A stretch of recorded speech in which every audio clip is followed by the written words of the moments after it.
question came across my messages, and you know how much I love answering your questions about real estate. This question came from a realtor, and she said, Leigh Brown, how do I reach the Latin community? Now, first of all, I'm thinking, well, I'm honored that you asked me, because obviously I speak a foreign language to some people. I speak Southern, and not everybody understands what I say. And for some of y'all, you just need to probably take your 1.5x speed on your video back down to 1, then you'll get me. But the reality is, I was thinking about reaching any community of people, any group, and what we can do well and where we make missteps. And I got to thinking about this amazing agent who used to work in the office that my dad and I owned when we were with Remax. She was so highly educated. This woman had a PhD. She was an engineer. She had hit the highest levels in her former professional life. But like so many people, she had gotten exhausted by the corporate world and decided real estate looks fun. So she got into real estate. And this is a woman whose heart is as big as Texas. She wanted to serve and love on people. And as many of y'all know, that is the very personality trait that can make you skilled at real estate and can also cause you to burn completely out, because you're so willing to go past your own boundaries and go past your own strength to serve people. So she had gotten into the business and she was experiencing some success and just doing a wonderful job, whether people that called her were English speaking or Spanish speaking. She took care of everybody. She was wonderful. And then one day she came in and quit. And she sat down with me and my dad and said she was getting out of real estate. And we said, please don't get out of real estate. You're so good. Your clients are so cared for. This profession needs people like you that are meticulous. And she said, I can't handle it anymore. And here's why. She had the mindset of serving everyone. And instead, she had gotten pigeonholed into one specific area. And she was working with Spanish-speaking buyers who were having trouble with credit scores and having trouble getting into their first homes. For whatever reason, a myriad of reasons, she had become known as a problem solver in the Spanish-speaking community.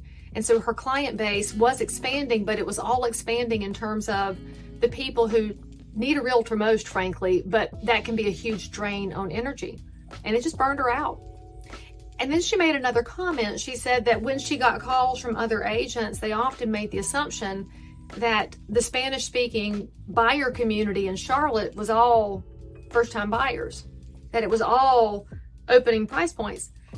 And she said, that's not every Spanish-speaking buyer in Charlotte.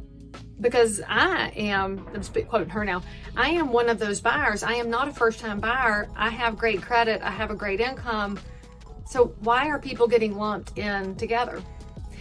So my answer to how do you serve the Latin community is going to be step number 1 for serving any group of people, whether you want to serve a language group or you want to serve an ethnic group or you want to serve a price point or a demographic, whatever it is, whatever you've defined as the place you want to serve, don't make assumptions about that group. Last time I checked, our immutable characteristics don't actually define us. We are all unique and different, and we have different dreams and hopes and skills. We have different family relationships. We have different history relationships. We have different relationships with money.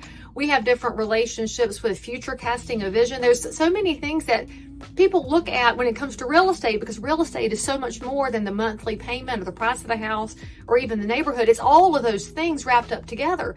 And when you look at the area you'd like to serve or the group you'd like to serve, if you start pigeonholing people and telling them they're something, you're going to miss a huge part of the market. And the after effect of missing a huge part of the market is you might get completely burned out because you don't get that joy that comes from a diversity of your client base and a diversity of thought and process and dreams and hopes and just a diversity of fun people.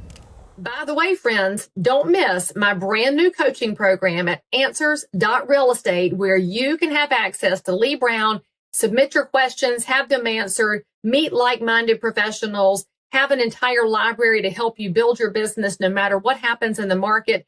Get signed up today. I promise you'll be glad you did.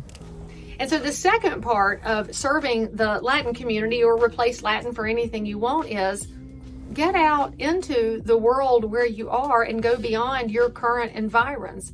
You might be surprised at how many Spanish-speaking people I know, and I do not speak Spanish, but I spend a lot of time around people that are not in my normal circles because I love going out and about. And yes, I love mixing it up and meeting people.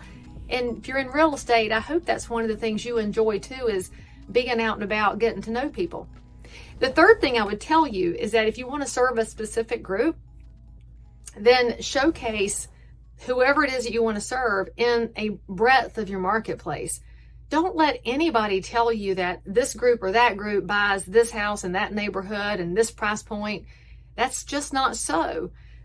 It's amazing what kind of opportunities are out there if we do a better job in our marketing of showcasing those opportunities.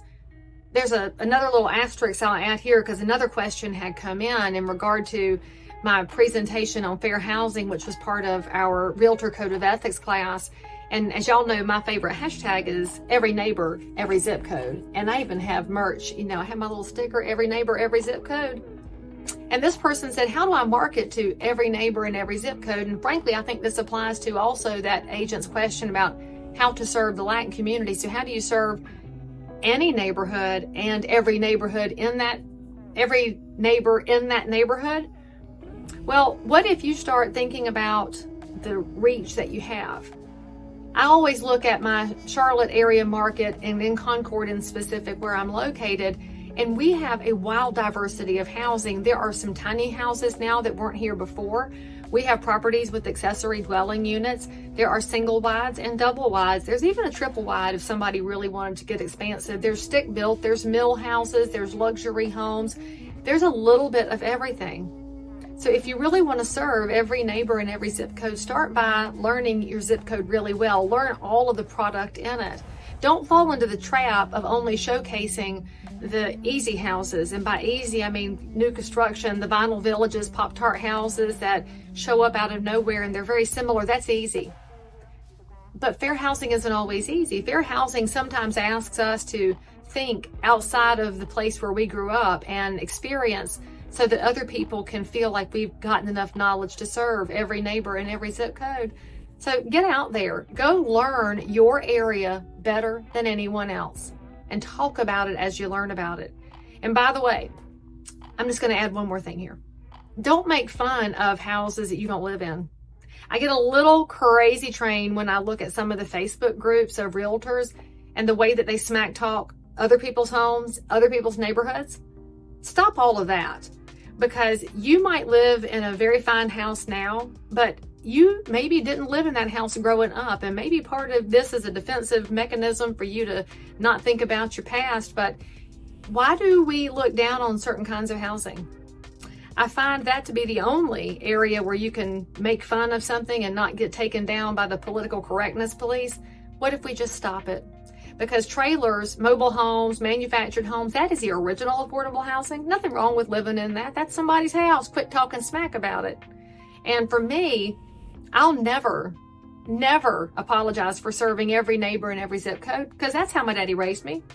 In fact, I've said it before, I'll say it again. The first day I got into real estate, my dad told me, and he told me every day until he honorably retired from this profession, remember that when that phone rings, that person could have called anybody, and they chose you. So show them the kind of honor that goes along with being their chosen realtor. That means we never discriminated on price point or anything else. Just look at everything as an opportunity to serve. And that'll expand your marketing. It'll also expand your space in any niche that you choose to pursue. Look at every human as somebody who deserves a pathway to the American dream. Whether or not they choose to take it is up to them, but it's up to you to show them the path. And then the Latin community will be better, or the old people community, or the first time community, or whoever it is you decide to serve. And then take care of everybody who calls you. Because that's how we roll.